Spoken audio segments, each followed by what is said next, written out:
Wherever you go, whatever you do, throw a little at it. Omax, Vest and Briefs. Radhapuram சட்டமன்ற தொகுதி பாஜக வேட்பாளர் பாலகிருஷ்ணனை ஆதரித்து அண்ணாமலை வாக்கு சேகரித்து வருகிறார். அந்த காட்சிகளை நேரலையில் பார்க்கலாம். நாங்கள் உறுதியாக இருக்கின்றோம். இப்படிப்பட்ட வைராகியம் நிறைந்த இந்த மக்களுக்கு, அற்புதமான மனிதர்களுக்கு நல்ல ஒரு சட்டமன்ற வேட்பாளர் உங்கள் முன்னால் நிறுத்த வேண்டும் என்று இன்னைக்கு நம்முடைய அருமை அண்ணன் எஸ்பி பாலகிருஷ்ணன் அவர்கள் உங்கள் முன்னால் நிறுத்தியிருக்கிறார். ஐயா 17 வயசுல 3 தலைமுறையாக விவசாயம் செய்த குடும்பம். 17 வயசுல பிழைப்பை தேடி ஊரிலிருந்து வெளியே சென்று பாம்பேக்கு போய் அங்கே நெசவு தொழிலை செய்து, அதன் பிறகு பாம்பேல நெசவு தொழில் 7 வருஷம் செய்த பிறகு மெர்ச்சன்ட் நேவியில இணைந்து 12 ஆண்டுகள் உலகம் முழுவதும் கப்பல்ல போய் அந்த பணியை செய்து சிறுக சிறுக பொருள் ஈட்டி மறுபடியும் தன்னுடைய சொந்த ஊருக்கு வந்து இங்கிருந்து வியாபாரம் செய்து, அருமை சொந்தங்களே, இன்னைக்கு உங்கள் முன்னால் உங்களை நம்பி உங்களுடைய சட்டமன்ற வேட்பாளராக அருமை சகோதரர் பாலகிருஷ்ணன் அவர்கள் நின்று கொண்டிருக்கின்றார். எத்தனையோ இளைஞர்கள் ராதாபுரத்திலிருந்து, திசையன் வேலையிலிருந்து எத்தனையோ இளைஞர்கள் நான் பார்த்திருக்கிறேன். தமிழகத்திற்கு வெளியே பல இடத்துல நெசவு தொழிலை செய்து, அதன் பிறகு பாம்பேல நெசவு தொழில் 7 வருஷம் செய்த பிறகு மெர்ச்சன்ட் நேவியில இணைந்து 12 ஆண்டுகள் உலகம் முழுவதும் கப்பல்ல போய் அந்த பணியை செய்து சிறுக சிறுக பொருள் ஈட்டி மறுபடியும் தன்னுடைய சொந்த ஊருக்கு வந்து இங்கிருந்து வியாபாரம் செய்து, அருமை சொந்தங்களே, இன்னைக்கு உங்கள் முன்னால் உங்களை நம்பி உங்களுடைய சட்டமன்ற வேட்பாளராக அருமை சகோதரர் பாலகிருஷ்ணன் அவர்கள் நின்று கொண்டிருக்கின்றார். எத்தனையோ இளைஞர்கள் ராதாபுரத்திலிருந்து, திசையன் வேலையிலிருந்து எத்தனையோ இளைஞர்கள் நான் பார்த்திருக்கிறேன். தமிழகத்திற்கு வெளியே பல இடத்துல வேலை பார்ப்பாங்க. எல்லோரும் கூட ஊருக்கு திரும்பி வர வேண்டும் என்று ஆசைப்படுகின்றார்கள்.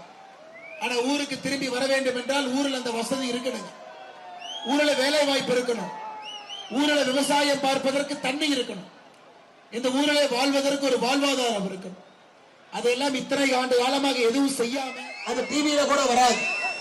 ஆனா முதலமைச்சர் பேசுவதை மட்டும் போடுவார்.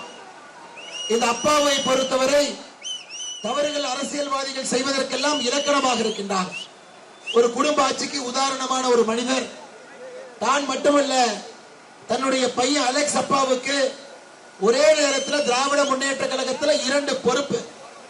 அதை பத்தி கேட்டீங்கன்னா மூக்குக்கு மேல கோவம். இன்னைக்கு பல இடத்துல தேர்தல் பிரச்சாரத்துக்கு அவர் போகும் பொழுது பல இடத்துல மக்கள் அப்பா அவர்களை கிராமத்துக்குள்ளேயே விடல, வெளியே நிறுத்தி வைக்கிறாங்க. சமீபத்தில் ஒரு இடத்துல பார்த்தா இளைஞர்கள் அப்பா அவர்களை உள்ளூருக்கு வர வேண்டாம், நீங்க எதுவுமே செய்யவில்லை என்று சொன்ன பொழுது அவர் வாக்குவாதத்துக்கு ஈடுபடுறார். அப்ப ஒரு இளைஞர் எந்திரிச்சு சொல்றான், நான் வீடியோல பார்த்தனுங்க, ஒரு இளைஞர் எந்திரிச்சு சொல்றான், ஐயா நீங்க வேட்பாளராக என்ன பேசினாலும் கூட அது சபை குறிப்பில் இருந்து நீக்கப்படும் அப்படிங்கிறார். அறுவை சொந்தங்களே, எந்த அளவுக்கு திரு அப்பா அவர்கள் மீது கிராமப்புறத்தில் ஒரு கோபம், ஒரு எழுச்சி, ஒரு அரசியல் மாற்றம் வந்தே தீர வேண்டும் என்பதற்கு கடந்த 1 மணி நேரத்தில் நாம் சொல்லாமல் சேர்ந்திருக்கக்கூடிய இந்த கூட்டமே ஒரு சாட்சி. அருமை சொந்தங்களே, அது மட்டுமல்ல, இன்னைக்கு நாம் மிக தெளிவாக ஒரு விஷயத்தை புரிந்து கொள்ள வேண்டும். நாம் புரிந்து கொள்வது, நாம் இங்க எதிர்கட்சி வேட்பாளர் சரியில்லைன்னு சொல்ற வேலையை நம்ம செய்ய போறது இல்லைங்க. எதிர்கட்சியினுடைய வேட்பாளர், உங்களுடைய சட்டமன்ற உறுப்பினர் சரியில்லை என்பது உங்க எல்லோருக்குமே தெரியும். கடும் குடிநீர் தட்டுப்பாடு இருப்பது உங்களுக்கு தெரியும்.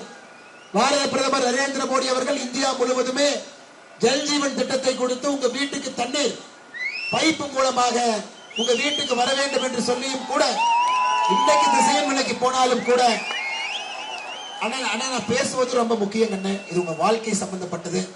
இந்த 5 ஆண்டு காலம் நம்ம தப்பு பண்ணிட்டோம்னா உங்களுடைய குழந்தைகள் ராதாபுரத்துல வாழவே முடியாதுங்க. அவ்வளவு மோசமான ஒரு சூழ்நிலையில் நின்று கொண்டிருக்கின்றோம்.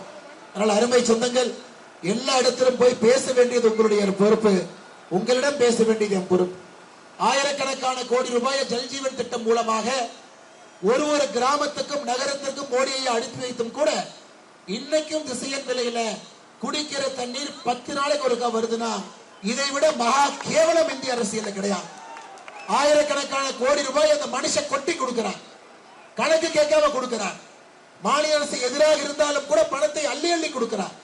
மோடி நினைப்பதெல்லாம் என்ன, ஒரு ஏழை தாயோ நடுத்தர குடும்பத்துல ஒரு குடத்தை வச்சுக்கிட்டு 5 கிலோமீட்டர் 10 கிலோமீட்டர் நடந்து போய் தண்ணியை பிடிக்க கூடாது என்கின்ற ஒற்றை காரணத்திற்காக 100% மத்திய அரசுடைய திட்டம். 1 ரூபாய் மாநில அரசு 1 பைசா மாநில அரசு கிட்ட வாங்காம 100 ரூபாய் 100% மத்திய அரசு கொடுத்தும் கூட நம்முடைய திசையன் விலையில 10 நாட்களுக்கு ஒரு முறை குடிக்கிறதுக்கு தண்ணி வருதுன்னா இந்த சட்டமன்ற உறுப்பினரை நீங்கள் மாற்றியே ஆக வேண்டும். அருமை சொந்தங்களே, அது மட்டும் இல்ல, இங்க நம்முடைய வேட்பாளர் அவர் ஒரு மிக வித்தியாசமான ஒரு வேட்பாளர். ஐயா, நீங்க ஒரு திமுக காரனை கொண்டு வந்தீங்கன்னா பாக்கெட்டுக்குள்ள பணம் வச்சிருந்தீங்கன்னா கூட ஸ்கேன் பண்ணி அந்த பணத்தை உருவிடுவான். அப்படி இருக்கக்கூடிய திராவிட முன்னேற்ற கழகத்துடைய வேட்பாளரை தான் பார்த்துக்கிட்டு இருக்கிறோம். ஆனா பாலகிருஷ்ணன் அவர்கள் 2021 நான் அப்பதான் அரசியலுக்கு வந்த புதுசா அப்ப அவரை பார்த்தேன். ரொம்ப ஆச்சரியம் பாருங்க. இந்த பேச்சிப்பாறை பெருஞ்சாணை அணையிலிருந்து வருஷத்துக்கு 2.5 டிஎம்சி தண்ணி கொடுக்கிறாங்க. இதனால் 52 குளங்கள் நிரப்பி அதன் மூலமாக விவசாயத்தை இந்த பகுதியில் ஊக்குவிக்கிறோம். மக்கள் நீங்க எல்லாம் ஒரு ஆண்டு போராடினால்தான் 10 நாளைக்கு தண்ணி திறந்தே விடுவாங்க. ஆனா ஒரு மனுஷன் தன்னுடைய சொந்த காசை 15 லட்சம் ரூபாய் செலவு செய்து இந்த பகுதியினுடைய கால்வாயை சரி செய்து அந்த தண்ணீரை தன்னுடைய ஊரும் பக்கத்தூருக்கும் கொண்டு செல்வதற்கு ஒரு மனிதர் நின்றிருக்கின்றார் என்றால் நம் முன் நின்று கொண்டிருக்கக்கூடிய இந்த சட்டமன்றத்தினுடைய வெற்றி வேட்பாளர் அண்ணன் பாலகிருஷ்ணன் அவர்கள் என்பதை நீங்கள் அருமை சொந்தங்களே, நீங்கள் இதை ஞாபகத்தில் வைத்துக் கொண்டு எந்த பொறுப்பும் இல்லாம அந்த வேலையெல்லாம் செஞ்சிருக்கிறார். பல முறை என்கிட்ட சொல்லுவார், அண்ணே ஊர் ரொம்ப கஷ்டத்துல இருக்கு. பனைமரமே காயிற அளவுக்கு வறட்சி எந்த அளவுக்கு இருக்குன்னா பனைமரமே நம்ம ஊர்ல நிக்காது. இளைஞர்கள்லாம் வெளியே போறாங்க. எங்கே பார்த்தாலும் கூட கல்குவாரி, வெப்பம். 4 மாத காலம் ஊர்ல யாரும் வாழவே முடியாது. ஒரு பக்கம் கடற்கரை ஓரத்தில் இருக்கக்கூடிய மீனவ சொந்தங்களுக்கு பிரச்சனை, இன்னொரு பக்கம் விவசாய நண்பர்களுக்கு பிரச்சனை. இவர் நம்முடைய பாரதிய ஜனதா கட்சியினுடைய தொண்டனாக மாவட்ட கலெக்டர் அவருடைய குறை தீர்ப்பு முகாமில் எத்தனை கடிதம் கொடுத்திருப்பார். விவசாயம் சார்பாக இதெல்லாம் பண்ணுங்கள் ஐயா. அதிகாரம் இல்லாத தனி மனிதனாக இருந்தார். இன்னைக்கு உங்கள் முன்பு அனைத்து இந்திய அண்ணா திராவிட முன்னேற்ற கழகம் தலைமையிலான தேசிய ஜனநாயக கூட்டணியுடைய வெற்றி வேட்பாளராக உங்கள் முன்னால் நின்று கொண்டிருக்கின்றார். நீங்க அதிகாரத்தை மட்டும் அவரிடம் கொடுக்க வேண்டும் என்று அன்போடு கேட்கணும். ஐயா, நீங்க அதிகாரத்தை கொடுத்தா மட்டும்தான் சட்டமன்றத்தில் உங்களுடைய குரலாக பேசுவார், தேவையான நிதியை கொண்டு வருவார், வளர்ச்சியை கொண்டு வருவார், வேலை வாய்ப்பை கொண்டு வருவார். அவர் எங்கிட்ட கேட்கறது எல்லாமே, அன்னை ஐஎஸ்ஆர்ஓ மகேந்திரகிரியில் இருக்குது, ஏதாவது பண்ணி உள்ளூர் வேலை வாய்ப்பை ஏற்படுத்தலாமா? கூடங்குளம் அணுமின் நிலையம் இங்கதாங்க ஐயா இருக்குது, சாதாரண அணுமின் நிலையம் இல்ல. இன்னைக்கு உலகத்துல ஒரே இடத்துல இருக்கக்கூடிய மல்டிபிள் ரியாக்டர், அட்வான்ஸ் ரியாக்டர் இருக்கக்கூடிய ஒரு அணுமின் நிலையம். எத்தனாயிரம் ஏக்கரை எந்த கேள்வியும் கேட்காங்க மத்திய அரசுக்காக நீங்க கொடுத்திருக்கிறீங்க. இங்க எல்லாம் உள்ளூர்ல இளைஞர்களுக்கு வேலை வாய்ப்பை உருவாக்கணும், உள்ளூர்ல இளைஞர்கள் இங்கேயே தங்கணும், அதற்கு விவசாயம் பெருகணும், தண்ணியும் வர வேண்டும் என்று நினைக்கக்கூடிய ஒரு நல்ல மனிதர், எல்லோருக்கும் செய்ய வேண்டும், சேவை செய்ய வேண்டும் என்று நினைக்கக்கூடிய மனிதருக்கு நீங்கள் வாக்களிக்க வேண்டும் என்று அன்போடு கேட்டுக்கொள்கிறேன். அருமை சொந்தங்களே, நம்முடைய அண்ணன் அப்பா அவர்கள் என்ன சாதனையை செஞ்சார்? கடந்த 5 ஆண்டு காலமாக ஐயா ஒரு சாதனை பண்ணுவதற்கு முயற்சி பண்ணார். கடந்த 5 ஆண்டு காலமாக ஒரே ஒரு சாதனை செய்வதற்கு முயற்சி பண்ணாரு. ராதாபுரம் தாலுகாவில் இருக்கக்கூடிய வள்ளியூர் தினசரி காய்கறி மார்க்கெட்டினுடைய என்ட்ரன்ஸ்ல கருணாநிதி ஐயாவுடைய சிலையை வைப்பதற்கு முயற்சி பண்ணார். அதான் ஒரு சாதனை.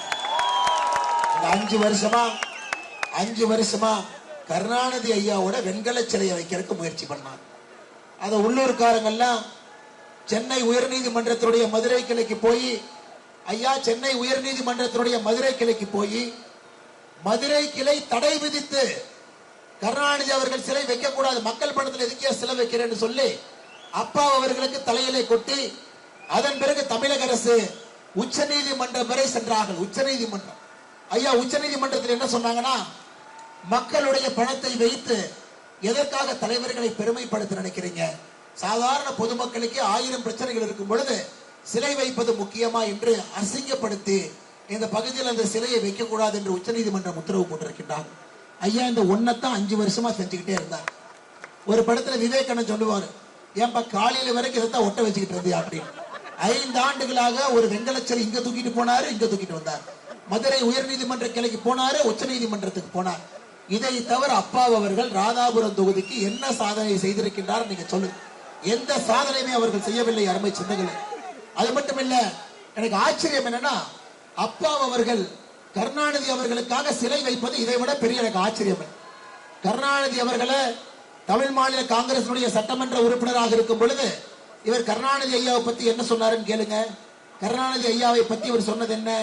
மாஞ்சோலை படுகொலைக்கு கலைஞர் தான் பொறுப்பு, கலைஞர் தான் சாதி கலவரங்களை எல்லாம் இந்த பகுதியில் திட்டமிட்டு உருவாக்கினார்.